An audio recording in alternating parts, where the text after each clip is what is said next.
দেখুন, সংস্কৃতে একটা কথা আছে, ফলেন পরিচয়তে।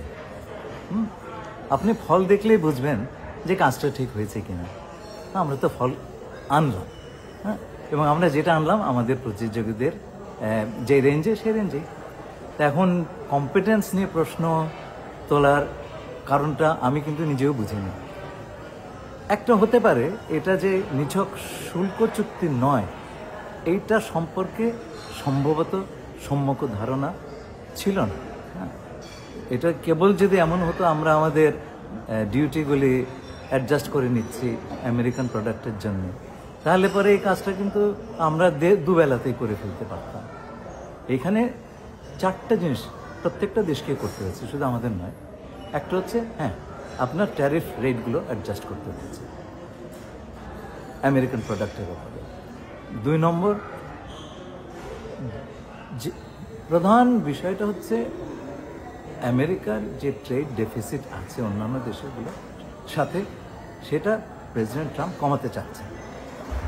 সুতরাং শুল্ক বাধা হচ্ছে একটা বাধা, আর অশুল্ক বাধা যেগুলো আছে, এবং সেগুলি ধরেন একটা দেশের আমদানিকারক দেশের বিভিন্ন নীতিতে সেগুলো প্রতিফলিত হয়, এবং তারা চাইছেন সেই নীতিগুলো পরিমার্জন করা হোক, যাতে করে আমেরিকান এক্সপোর্টের ওপরে বিধিনিষেধ কমে যায়। তৃতীয় যে জিনিসটা, সেটা হচ্ছে আমাদেরকে কিছু পারচেজ কমিটমেন্ট নগদ করতে হবে, যাতে করে তাৎক্ষণিকভাবে আপনার ট্রেড ডেফিসিটটা আমেরিকার জন্য কিছু কমে যায়।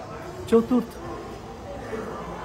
যে আইনে প্রেসিডেন্ট ট্রাম্প এই রেসিপ্রোকাল ট্যারিফটা দিয়েছেন, international economic emergency powers act, তাতে বলা আছে যে যদি রাষ্ট্রপতি মনে করেন যে আন্তর্জাতিক অর্থনৈতিক, কূটনৈতিক কিংবা জাতীয় নিরাপত্তা বিঘ্নিত হচ্ছে, এ ধরনের কারণে তিনি যদি আন্তর্জাতিক বাণিজ্যে বাধা, বিশেষ করে বিদেশি পণ্য আমেরিকার বাজারে প্রবেশের বিষয়ে উনি নিয়ন্ত্রণ করতে চান, তাহলে সেটা তিনি পারবেন।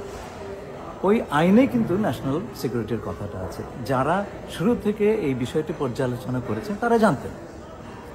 তো সেই কারণে শুধু আমি নই, আমি যখন প্রথম ওয়াশিংটনে জুলাই মাসে আসি, কোরিয়ান ন্যাশনাল সিকিউরিটি অ্যাডভাইজার এখানে বসেছিলেন আমার মতে। হ্যাঁ, সুতরাং কারণ আমরা চেয়েছি যাতে আমাদের তরফ থেকে আমরা যেটা চেয়েছি সেটা হচ্ছে যে আমরা যেন কোনো ভূরাজনৈতিক ফাঁদে পড়ে না যাই। হ্যাঁ, এবার সেই কারণেই আমরা সবসময় সচেতন থেকেছি। ধরেন জাতিসংঘের বাণিজ্য সংস্থা আংটারের কাজ করেছি 25 বছর, আন্তর্জাতিক বাণিজ্য আলোচনা, এটাই আমার কাজ ছিল। সুতরাং আমার সেই বিষয়ে আমার যে কম্পিটেন্স, সেটা মাননীয় প্রধান উপদেষ্টা জানেন, এবং সেই সাথে নিরাপত্তার বিষয়টাও যোগ হয়েছে। সুতরাং এই 3-4টে কম্পিটেন্স উনি দেখেছেন যে আমার রয়েছে, যে কারণে উনি আমাকে এই কাজটা করতে বলেছেন। আপনার প্রায় 25 বছরের মতো ছোট্ট একটু অভিজ্ঞতা আছে। হ্যাঁ, সামান্য অভিজ্ঞতা আছে। ইইউ, জাপান, কোরিয়া, মেক্সিকো, এদের সঙ্গে আমেরিকা বহু বছরের সম্পর্ক, শুধু অর্থনৈতিক নয়, বাণিজ্যিক নয়, বিনিয়োগ নয়, সামরিক। তারাই খুব সহজে এগ্রিমেন্ট করতে পারেনি। কানাডা আজকেও করতে পারেনি, ভারতও করতে পারেনি। তাদের লবিস্টের কম আছে নাকি? আপনি লবিস্ট দিয়ে কী করবেন? আলোচনা করবেন? এই আলোচনা লবিস্ট দিয়ে হয় না। আর 2 নম্বর কথা হচ্ছে, আমরা লবিস্টের পেছনে কতটুকু খরচ করতে পারবো? আলোচনা হবার পরে এটা প্রেসিডেন্ট ট্রাম্পের কাছে যায়, এবং তিনি সেটাতে সম্মত হলে ট্যারিফ রেটগুলো অন্যান্য দেশগুলি পায়। অ্যাক্সেস থাকতে হবে আপনার হোয়াইট হাউসে। আমাদের কোনো লবিস্ট ফার্ম শেষ মুহূর্তে এসে নিয়োগ করলে সেই অ্যাক্সেস পাবে? হওয়ার তো কোনো কারণ নেই। আমাদের লবিস্টের কোনো প্রয়োজন ছিল না, এবং কেন ছিল না সেটা আপনাকে বলি।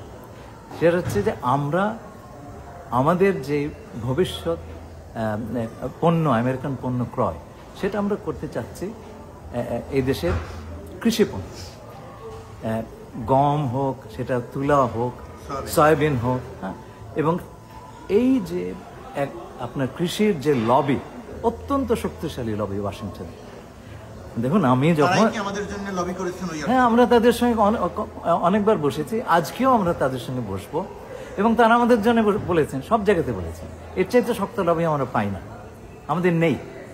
ইনফ্যাক্ট ফেব্রুয়ারি মাসে যখন আমাকে মাননীয় প্রধান উপদেষ্টা এখানে পাঠালেন, তখন এই বিষয়টা আমাদের কিন্তু মনে ছিল, তখন রেসিপ্রোকাল ট্যারিফের ব্যাপারটা আসেনি। আমরা প্রথম দেশ যারা যুক্তরাষ্ট্র সরকারের কাছে এসে বলেছি যে আমরা নিজ থেকে ট্রেড ডেফিসিটটা কমিয়ে ফেলবো, এবং সেই ক্রেডিটটা কিন্তু আমরা এই পুরো আলোচনা কালে পেয়েছি। গতকালকেও তাদের ইউএসটিআর এর অ্যাসিস্ট্যান্ট ইউএসটিআর আমাকে সেই কথাটা বলেছেন। খুব গুরুত্বপূর্ণ ভূমিকা পালন করেছেন মধ্যপ্রাচ্যের আমাদের একটি বন্ধু প্রতিম দেশ।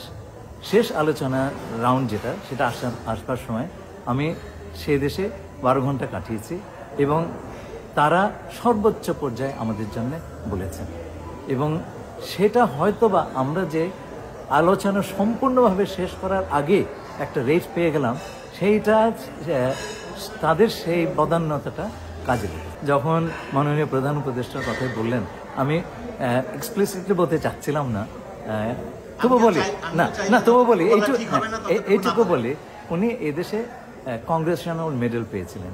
এটা কিন্তু রিপাবলিকান এবং ডেমোক্রেট দুই দল মিলেই সর্বসম্মতিতে উনি পেয়েছিলেন। ওনার এই দেশে বন্ধু বান্ধবের অভাব নাই। সুতরাং লবিস্টরা করবে কি ভাই? আপনি কত টাকা লবিস্টকে দিবেন? $1 মিলিয়ন? $1 মিলিয়ন লবিস্ট কোনো কাজ করবেন না। ওই লেখা আছে লবিস্ট ফার্মে, আমি তো আগে এই সমস্ত কাজ আগেও দেখেছি, ওই যে চুক্তি থাকে সেই চুক্তি একটা ফুটনোট থাকে, সেখানে বলে যে এই আমরা যে টাকা নিলাম তাতে কাজ যে করব সেটার কিন্তু গ্যারান্টি নেই। তো এরকম লবিস্ট আপনি করবেন কি? দেখুন, এখানে আমরা ক্রেডিট নিতে চাচ্ছি না, সে কারণে কিন্তু আমি আসিনি। আচ্ছা, এবং এই সরকারও 6 মাস 7 মাস 8 মাস আছি, আমরা চলে যাব, এখানে ক্রেডিট নেওয়ার কিছু নেই। আপনি লক্ষ্য করবেন আমাদের প্রতিযোগী যারা আছে, ইন্দোনেশিয়া, পাকিস্তান, শ্রীলঙ্কা, সবাই কিন্তু নেগোশিয়েট করেছে, ভিয়েতনাম, সবাই নেগোশিয়েট করেছে। নেগোশিয়েট না করলে আপনি রেট পেতেন না, আপনি 35-এ আটকে থাকতেন, এবং আজকে পর্যন্ত ভারত পায়নি সেটা। আচ্ছা, যেমন কানাডা আপনার নেগোসিয়েশন শেষ করতে পারেনি, তারও একটা বড় ট্যারিফের ধাক্কা খেয়েছে। আমরা তো অন্তত পক্ষে কাজটা এমন চূড়ান্ত পর্যায়ে আনতে পেরেছি যাতে করে আমাদেরকে এই রেটটা দেওয়া হলো, এবং এই রেটটা মোটামুটি আমাদের প্রতিযোগীরা যা পেয়েছে সেই রেঞ্জেই। দেখুন, আমি কিন্তু খুব খুশি মানুষ এই প্রশ্নটা করছে, কারণ 15 বছর ধরে আমাদের দেশে আগের সরকার যে ধরনের চুক্তি করেছে, 5 টাকার জিনিস 50 টাকায় কিনেছে, এবং বিভিন্ন জায়গায় এখন আমরা দেখছি আমাদের জাতীয় স্বার্থ কিভাবে বিসর্জন দেওয়া হয়েছে। আমি মনে করি শুধু আজকে নয়, সকল সরকারের কাছে মানুষের স্বচ্ছতার দাবিটা একেবারে সামনে থাকা দরকার। এখন এই যে বাইল্যাটারাল নেগোসিয়েশন আমরা করলাম, সকল দেশকে নন ডিসক্লোজার এগ্রিমেন্ট সই করতে হয়েছে। যেই বিষয়গুলো আমরা আলোচনা করেছি সেগুলো আপাতত স্বাক্ষর করার আগে পর্যন্ত গোপনীয় রাখতে, এইটা কিন্তু ট্র্যাডিশনাল প্র্যাকটিস। আমরা যদি ধরুন আগামীতে গঙ্গা নদীর চুক্তি আলোচনা শুরু করি, খসড়া চুক্তি কিন্তু জনসমক্ষে প্রকাশ করা হয় না, সে ধরনের রীতি নেই। এটা একটা ডিপ্লোম্যাটিক প্র্যাকটিস। অনেকে হয়তো জানেন না, তাই বলেন এগুলো বলেছেন, আমার তাতে কোনো আপত্তি নেই, বলতেই পারেন। তবে এই চুক্তি যখন সমস্ত ল্যাঙ্গুয়েজগুলি ক্লিয়ার করা হবে, এইটা স্বাক্ষরের জন্য প্রস্তুত হবে, তখন আমরা যুক্তরাষ্ট্র সরকারকে স্বচ্ছতার কারণে এটা জনসমক্ষে যাতে প্রকাশ করা যায়, সেই রিকোয়েস্ট আমরা তাদেরকে করব। দেখুন, আমরা শুরুতেই 3টে কথা বলেছি, এইটুকু আমি জানাতে পারি, কারণ এগুলো চুক্তির ভেতরে নেই। প্রথম কথা হচ্ছে যে আমরা এই সরকার একটা অন্তর্বর্তীকালীন সরকার, আমাদের কোনো পার্লামেন্ট নাই, এই সরকার জনগণের ভোটে নির্বাচিত নয়। সুতরাং আমরা আগামী যে সরকার ভোটে আসবেন তাদেরকে এই চুক্তিতে অব্লিগেট করতে চাই না, এবং সেই কারণে আমরা এই চুক্তির পরিবর্তন, এমনকি এটাকে বাতিল করার একটা ক্লজ আমরা রাখার কথা বলেছি। এবং 2 নম্বর কথা আমরা যেটা বলেছি যে আমরা আমাদের বহন করার যে শক্তিটুকু আছে তার বাইরে তার অধিক কোনো অব্লিগেশন আমরা নেব না। এটা আমরা বলেছি গুড ফেথ নেগোসিয়েশনের জন্য আমরা সৎ বিশ্বাসে এমন শুধুমাত্র এই অ্যাগ্রিমেন্ট করার জন্য অব্লিগেশন নিয়ে নেব যেটা আমরা পরে পালন করতে পারবো না, তাহলে হবে কি যে পালন যদি না করতে পারি এটা ক্যান্সেল করে দেবে। তো সেই কাজে আমরা যাব না, আমরা বহনযোগ্য অব্লিগেশনটাই নেব, যেটা পারবো না নেব না। 3 নম্বর হচ্ছে না, আমরা 3 নম্বর হচ্ছে তৃতীয় কোনো দেশের এখানে মেনশন থাকবে না। এটা বাইল্যাটারাল চুক্তি, তৃতীয় দেশের কোনো ধরনের এখানে উল্লেখ থাকবে না। তো এইগুলো আমরা শুরুতেই করেছি এবং আমরা এইটুকু বলতে পারি আমরা দেশের স্বার্থ পুরোটাই রক্ষা করেছি। আগামী নির্বাচিত সরকার সে তো কয়েক মাসের মধ্যেই আসবেন, তারা যদি মনে করেন এটা আমাদের স্বার্থে হয়নি তারা বাতিল করে দিতে পারেন। এই চুক্তির কার্যকারিতা চালু হতে তো কিছু সময় লাগবে। আমাদের 1 কোটিরও বেশি বাংলাদেশি প্রবাসী বসবাস করেন, অথচ এবং এটা আমাদের জন্য একটা বিশাল মার্কেট। আমরা সেই মার্কেটটাকে পরিপূর্ণভাবে এক্সপ্লয়েট করতে পারছি না। বিদেশি বিমানগুলো তারা ব্যবসাগুলো নিয়ে যাচ্ছে। আপনি যদি ফ্লিট না বাড়ান তাহলে পরে আপনার পক্ষে এই যাত্রীদের সার্ভিসের অধিক পরিমাণ যাত্রীর সার্ভিস আপনি দিতে পারবেন না। আপনি খেয়াল করবেন একটা বিমান বানাতে কিন্তু বহু সময় লাগে। এটা আমরা ভবিষ্যতের কথা ভেবে করেছি। আগামী 10-15 বছরে আমাদের 20-25টা প্লেন লাগবে। ইন্দোনেশিয়া, ভিয়েতনাম 50টা করে অর্ডার দিয়েছে। আচ্ছা, তো সেইখানে এর আগে কাতার শখানেক প্লেনের অর্ডার দিয়েছে, তার আগে এয়ার ইন্ডিয়াও সেই সম পরিমাণ। সুতরাং এখানে 400-500 প্লেনের অর্ডার তাদের কাছে আছে। এই 25টা আমাদেরকে ওনারা আগামী 10-15 বছরে দিতে পারবেন কিনা সন্দেহ, কিন্তু আমাদের প্রয়োজন হবে। জিনিসটা হচ্ছে কি, আমরা যদি এখন এই অর্ডারটা দিয়ে এই কমিটমেন্টটা না দিয়ে রাখি, ভবিষ্যতে আমরা সময় মতো বিমান পাবো না। সেই ভবিষ্যতের কথা চিন্তা করে আমরা করেছি। এইটা তাৎক্ষণিকভাবে কালকেই 25টা বিমান কিনে ফেলতে হবে, ওরা তো দিতেই পারবে না কালকে, তাই না?